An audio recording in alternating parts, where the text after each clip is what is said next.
ओम श्री गणेशाय नमः। सर्वमंगल मांगल्ये शिवे सर्वार्थ साधके शरण्ये त्र्यंबके गौरी नारायणी नमोस्तुते। श्रीमद् देवी भागवत पुराण चतुर्थ स्कंद। श्री नर और नारायण की कथा। व्यास जी कहते हैं, धर्म ब्रह्मा के पुत्र कहे जाते हैं। उन महात्म धर्म ने दक्ष प्रजापति को 10 कन्याओं से अपना विवाह किया। फिर सत्यवतियों में श्रेष्ठ धर्म ने उन कन्याओं से बहुत से पुत्र उत्पन्न किए। राजन, उन पुत्रों के नाम हरि, कृष्ण, नर और नारायण रखे गए।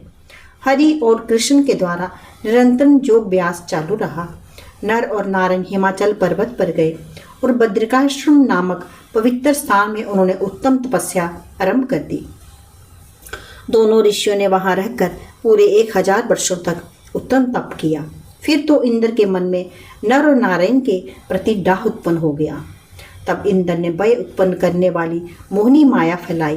बहुत से भेड़िए, सिंह और बाघ उत्पन्न हो गए। उनसे नर और नारायण को भयभीत करने की चेष्टा की, किंतु उन पर भय का किंचित प्रभाव नहीं पड़ सकता।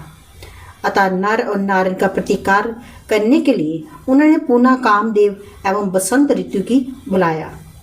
सभी वृक्ष पुष्पों से लद गए। रंभा और तिलोत्तमा आदि अप्सराएं भी उस बद्रिकाश्रम में पहुंच गई। संगीत की कला में भी बड़ी प्रवीण थी।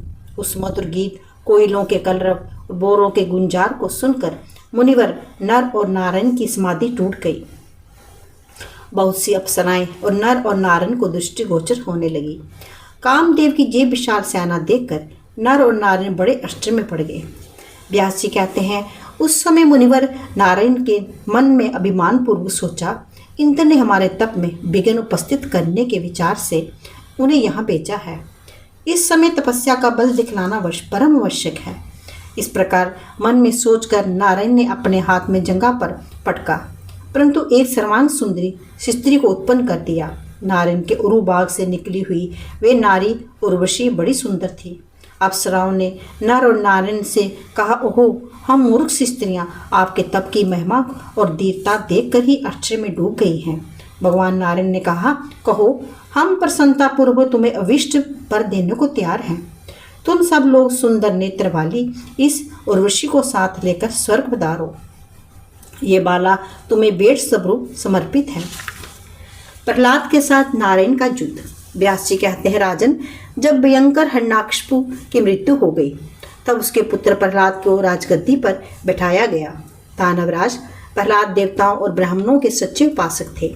एक समय की बात है, महान तपस्वी भृगुनंदन च्यवन जी के स्नान करने के विचार से नर्मदा के तट पर नीचे उतरने लगे। तब तक भयंकर विषधर सर्प ने उन्हें पकड़ लिया। मुनिवर च्यवन उसके प्रयास से पाताल में पहुंच गए। सर्प ने पकड़े जाने पर उन्होंने देवादिदेव भगवान विष्णु का स्मरण आरंभ कर दिया। उन्हें जो ही कमल लोचन भगवान श्री हरि का चिंतन किया कि उस महान विषधर सर्प को सारा विष समाप्त हो गया। उस सर्प ने च्यवन मुनि को छोड़ दिया और सोचा, ये मुनि महान तपस्वी है, अतः कहीं कुपित होकर मुझे श्राप न दे। तदंत च्यवन जी ने नागों और दानवों का विशाल पुरी में प्रवेश किया।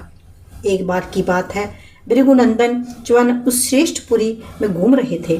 धर्मवत्सल दैत्यराज प्रहलाद की उन पर दृष्टि पड़ गई। देखकर उन्होंने मुनि की पूजा की और पूछा, भगवान, आप यहाँ पाताल में कैसे पधारे, बताने की कृपा करें। च्यवन मुनि ने कहा, राजेंद्र, मैं स्नान करने के लिए नर्मदा के पावन तीर्थ में पहुंचा। नदी में बैठ पैर रखा ही था, इतने में एक महान सर्प ने मुझे पकड़ लिया। राजेंद्र, फिर मैं यहाँ आ गया और आपके दर्शन की सुंदर घड़ी सामने आ गई। व्यास जी कहते हैं, च्यवन मुनि की वाणी मधुर थी। उसे सुनकर उनने अनेक तीर्थों के विषय में अत्यंत प्रसन्नता पूर्वक प्रहलाद उनसे प्रश्न करने लगे। प्रहलाद ने पूछा, मुनिवर, पृथ्वी पर कितने पावन तीर्थ हैं, उन्हें बताइए। च्यवन जी बोले, राजन, जिसके मन में वचन शुद्ध हैं उनके लिए पग पग पर तीर्थ समझना चाहिए। प्रथम श्रेणी के पुण्यमय नैमिषारण्य हैं, चक्र तीर्थ, पुष्कर तीर्थ तथा अन्य भी अनेक तीर्थ धरातल पर हैं, जिनकी संख्या का निर्देश करना असंभव है। नृपसत्तम बहुत से ऐसे पवित्र स्थान हैं। व्यास जी कहते हैं, च्यवन मुनि के ये वचन सुनकर राजा प्रहलाद नैमिषारण्य जानने को तैयार हो गए। प्रहलाद नैमिषारण्य में तीर्थ के समुचित कार्यक्रम को पूर्ण कर रहे थे। उनके धर्मनंदन नर और नारायण दृष्टिगोचर हुए। सिर पर बड़ी विशाल जटाएं सुशोभित हो रही थी। नर और नारायण के सामने 2 चमकीले धनुष पड़े थे। उत्तम चिन्ह वाले वे धनुष शार्ग और आयगव नाम से प्रसिद्ध थे। उन ऋषियों को देखकर प्रहलाद की आंखें क्रोध से लाल उठी। वे ऋषियों को लक्ष्य बनाकर कहने लगे, तुम लोग ये क्या ढोंसला कर रहे हो? इसी से धर्म शूद धूल में मिल रहा है। ब्राह्मण के लिए तपस्या करने का विधान है, वहां धनुष रखने की क्या आवश्यकता? भारत प्रहलाद के उपयुक्त वचन सुनकर नारायण ने उत्तर दिया, दैत्येंद्र, हमारे यहाँ हमारी तपस्या के विषय में तुम क्यों व्यर्थ चिंता कर रहे हो? हम समर्थ हैं, इस बात को जगत जानता है। युद्ध और तपस्या दोनों हमारी गति है। प्रहलाद ने कहा, तपस्वियों, तुम्हें व्यर्थ इतना अभिमान हो गया है। वैसे भी मेरे शासन करते हुए इस पवित्र तीर्थ में इस प्रकार का अधर्म पूर्ण आचरण करना सर्वदा अनुचित है। तुम्हारे पास ऐसी कौन सी शक्ति है? यदि हो तो उसे समरांगना में मुझे दिखाओ। व्यास जी कहते हैं, दैत्यराज प्रहलाद के वचन सुनकर महाबाग नर क्रोध से तमतमा उठे। राजन, क्रोध से बढ़कर उन्होंने बाण प्रहलाद पर चला दिए। प्रहलाद ने अपने चमकीले पंख वाले बाणों से नर बाणों को आते ही काट डाला। उस समय उनका युद्ध देखने के लिए इंद्र सहित बहुत से देवता विमान पर चढ़कर आकाश में आ गए। दोनों पक्षों की बाण वर्षा से आकाश आच्छन्न हो गया। इस प्रकार दैत्यराज प्रहलाद और तपस्वी नर और नारायण में घोर युद्ध होता रहा। 1000 वर्ष तक प्रहलाद और नर नारायण का ये भीषण संग्राम समाप्त नहीं हो सका। राजन, तदंतर भगवान विष्णु ने उस आश्रम पर पधारे। उन्हें पधारे देखकर दैत्यराज ने चरणों में मस्तक झुकाया और अपार भक्ति दिखाते हुए हाथ जोड़कर कहने लगे, प्रहलाद ने कहा, माधव, इन दोनों तपस्वियों का संग्राम में सामना करते रहने पर भी मेरी विजय नहीं हो रही। इसका क्या कारण है?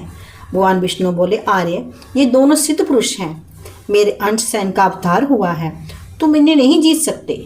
अतः राजन, तुम पाताल में चले जाओ और मन में मेरी अविचल भक्ति रखो। व्यास जी कहते हैं, भगवान विष्णु के यो आज्ञा देने पर दैत्यराज प्रहलाद असुरों को साथ लेकर वहां से प्रस्थान कर गए। उधर नर और नारायण की तपस्या आरंभ हो गई।